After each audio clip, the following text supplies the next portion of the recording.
हमें अंधविश्वास से ऊपर उठकर अब सच्चाई को सामने लाना होगा। अगर ये घटनाएं वास्तव में हो रही है तो क्यों ना हम सीसीटीवी कैमरे लगाकर हर गतिविधि पर नजर रखें। शुरुआत में कुछ लोग हंसे, कुछ ने कहा कि कैमरा भूत को क्या ही पकड़ेगा। लेकिन धीरे धीरे जब मास्टर जी ने बताया कि अगर कोई इंसान इन घटनाओं के पीछे है या कोई जालसाजी कर रहा है तो कैमरा उसकी पहचान कर सकता है। अगली बैठक में योजना को अंतिम रूप दिया गया।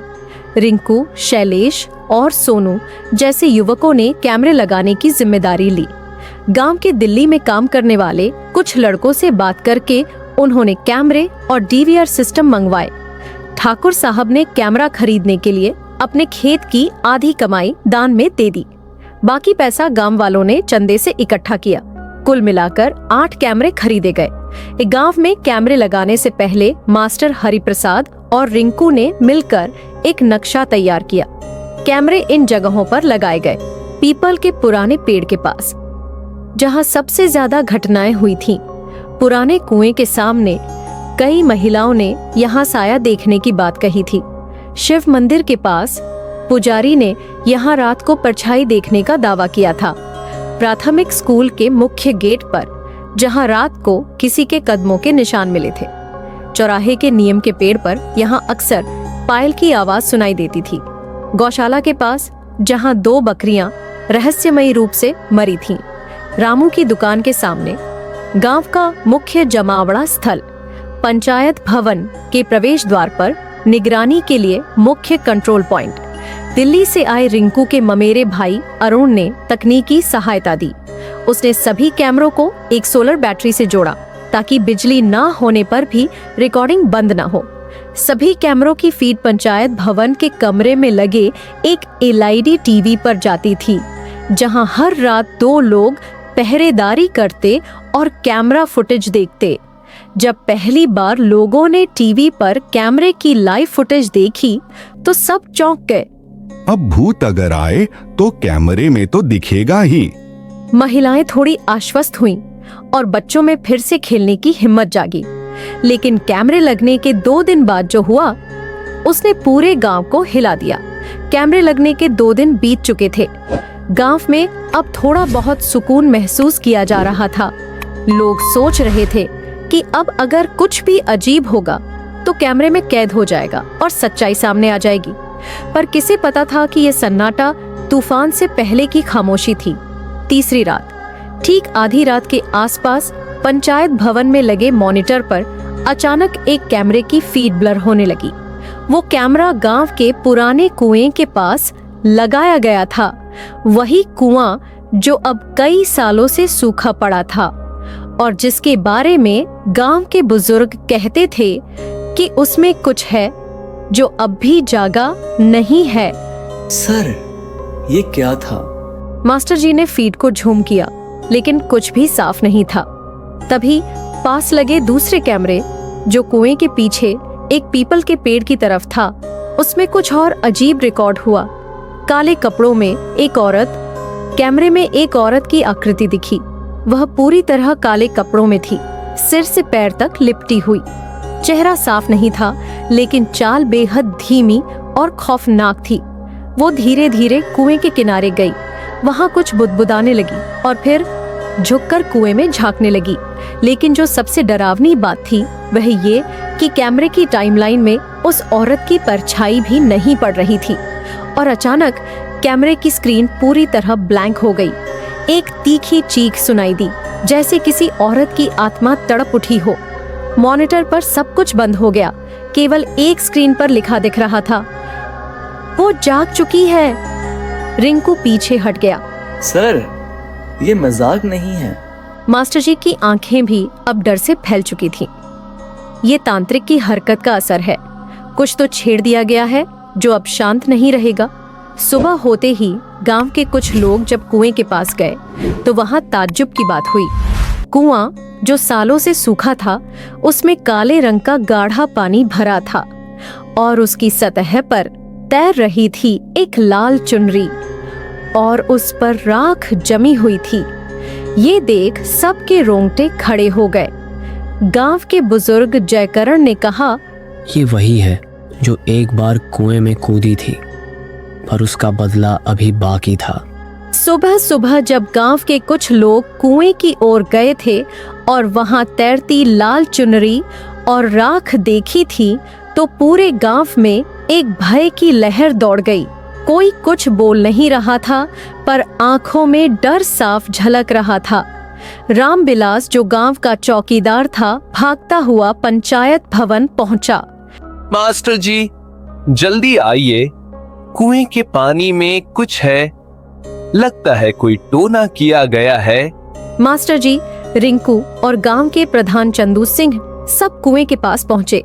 अब गांव के सभी लोग भी जमा हो गए थे। सभी कैमरे का फुटेज देख चुके थे, पर अब यह सब असल में आंखों के सामने था। जयकरण बाबा, गांव के सबसे बुजुर्ग, जिनकी उम्र 90 के पार थी, लाठी टेकते हुए धीरे धीरे सामने आए। उनकी आंखों में डर नहीं था, पर गहरी चिंता थी।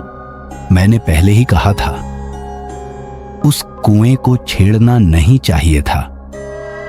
वो औरत जिसकी आत्मा वहां फंसी थी, अब जाग चुकी है। उसका नाम था भूरी, एक तांत्रिकनी, जिसे गांव वालों ने कभी जिंदा कुएं में फेंक दिया था।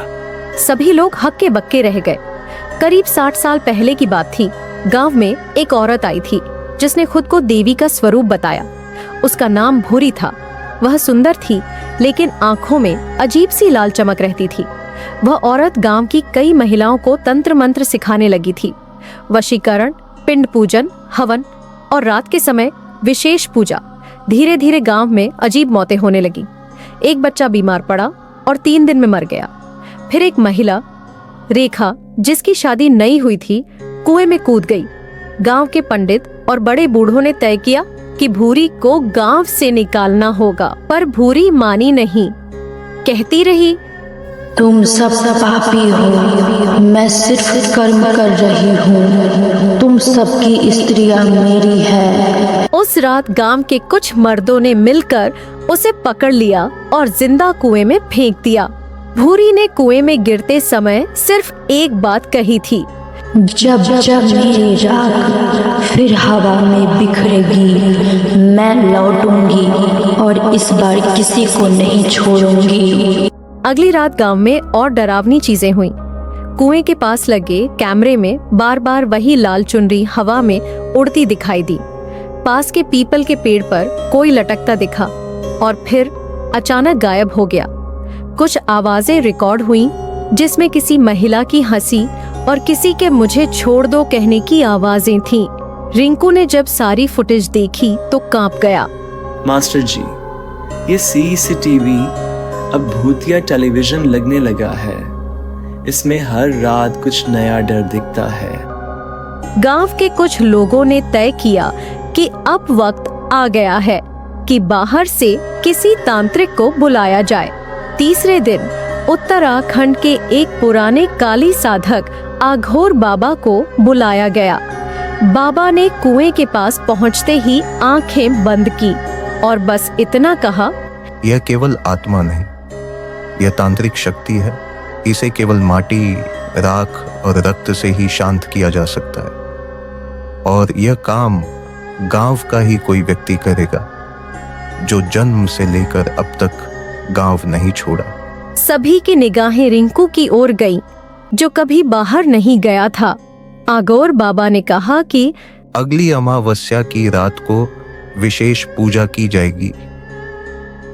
राख, नींबू, मिट्टी और कन्या की कच्ची चूड़ियां, इन सब के साथ एक पुरुष का रक्त चाहिए जो भूरी की शक्ति के स्थान पर अर्पित किया जाएगा।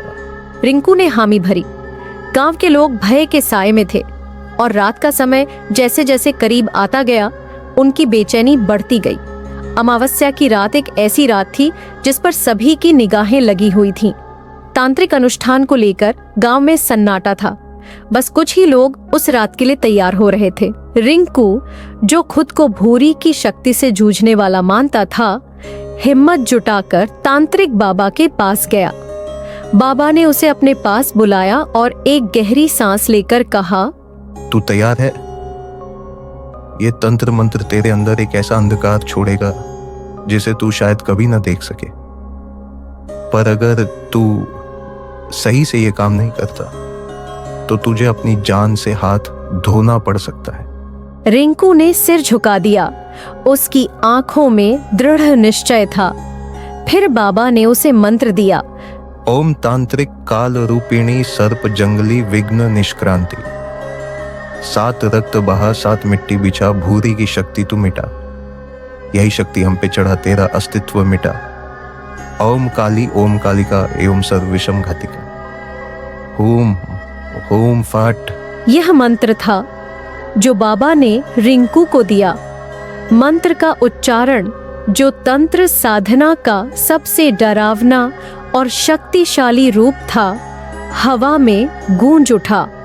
बाबा ने रिंकू से कहा, यह मंत्र न केवल भूरी की शक्ति को समाप्त करेगा, बल्कि वह राख और रक्त के साथ मिलकर अपना पूरा रूप धारण करेगा। रिंकू ने मंत्र पढ़ने के बाद सभी सामग्री का प्रयोग किया। राख, नींबू, मिट्टी और कन्या की कच्ची चूड़ियां, उन सभी सामग्रियों को एक स्थान पर रखा गया था। चारों ओर दियों की रोशनी थी जो धीमी और असमान रूप से जल रही थी, मानो यह भी डर से कांप रही हो। तांत्रिक ने अपनी आंखें बंद की और एक गहरी सांस ली। फिर उसने रिंकू से कहा, अब एक कदम पीछे हट और मुझसे जरा दूर हो जा। ये अनुष्ठान अब अपनी अंतिम अवस्था में आ चुका है। रिंकू ने अपनी जगह ली, लेकिन उसकी धड़कन तेज हो गई। उसे महसूस हो रहा था कि वातावरण में कुछ हलचल हो रही है, जैसे हवा अचानक भारी हो गई हो। उसके चारों ओर सन्नाटा था, बस कुछ आवाजें जो भीतरी गुफाओं से आ रही थी। फिर एक अचानक हंसी सुनाई दी, एक स्त्री की जो गांव के अंधेरे में बसी हुई लग रही थी। क्या तुम समझते हो कि तुम मुझे समाप्त कर सकोगे? रिंकू का दिल धड़कते हुए कांप गया। वही कटीली आवाज थी, वही शापित आत्मा। बाबा ने मंत्र का उच्चारण फिर से किया और उसने व्रत बढ़ा दिया। ओम कालिका हूँ। बाबा का मंत्र अब अधिक सख्त और तेजी से गूंज रहा था। वातावरण में एक अजीब सी हलचल थी, जैसे आकाश का रंग बदल रहा हो और बादल गरज रहे हों। बाबा ने रिंकू को आगाह किया, तू ना भागे, सिर्फ तू ही इस तंत्र के द्वारा भूरी की शक्ति को समाप्त कर सकता है। 1 मिनट बाद जैसे ही बाबा ने अपने हाथों से राख की पूजा की, हवा में एक अजीब सी गंध फैलने लगी। एक काले साए का रूप सामने आया। ये वही भूरी थी जिसने अपनी आखिरी शाप छोड़ते हुए तांत्रिक अनुष्ठान का हिस्सा बनने का प्रयास किया था। मैं कभी नहीं मर सकती। तुमसे और तुम्हारी ताकत से मैं कभी हार नहीं सकती। भूरी की आत्मा ने चिल्लाते हुए कहा। उसकी आवाज में गुस्सा और शक्ति थी जो हर एक की हड्डी में कंपी पैदा कर रही थी। बाबा ने फिर से मंत्र पढ़ा और यह आखिरी दौर था जिसमें वह शक्ति को पूरी तरह से समाप्त करने वाला था। उसने रिंकू को आदेश दिया, अब उसे राख में बदल दो। रिंकू ने सहमते हुए अपना खून एक कटोरी में डाला और उसे राख और नींबू के साथ मिलाया। जैसे ही वह इस मिश्रण को भूरी के आकार पर डाला, एक जबरदस्त धमाका हुआ। आसमान में आंधी तूफान मचा और चारों ओर बर्फीली ठंडक फैल गई। अंत में भूरी का रूप भंग हो गया। हवा में एक भयानक चीख सुनाई दी और फिर वह सब कुछ शांत हो गया। भूरी की आत्मा शांति से निकल गई और वह कुएं का पानी फिर से साफ हो गया। यह था तांत्रिक अनुष्ठान का असर। भूरी की शक्ति और आत्मा को इस मंत्र ने खत्म किया। बाबा ने रिंकू की ओर देखा और कहा, तेरी मेहनत सफल हुई। अब यह गांव फिर से शांति से जी सकेगा। पर याद रखना, तंत्र का प्रयोग केवल तब किया जाता है जब कोई और विकल्प न हो। और यह हमेशा खतरे से भरा होता है। सभी ने राहत की सांस ली, लेकिन रिंकू और गांव के अन्य लोग यह जान गए थे कि ऐसी शक्तियां कभी पूरी तरह खत्म नहीं होती। वे हमेशा कहीं न कहीं बसी रहती हैं और अगर नजरअंदाज किया जाए तो फिर से लौट सकती हैं।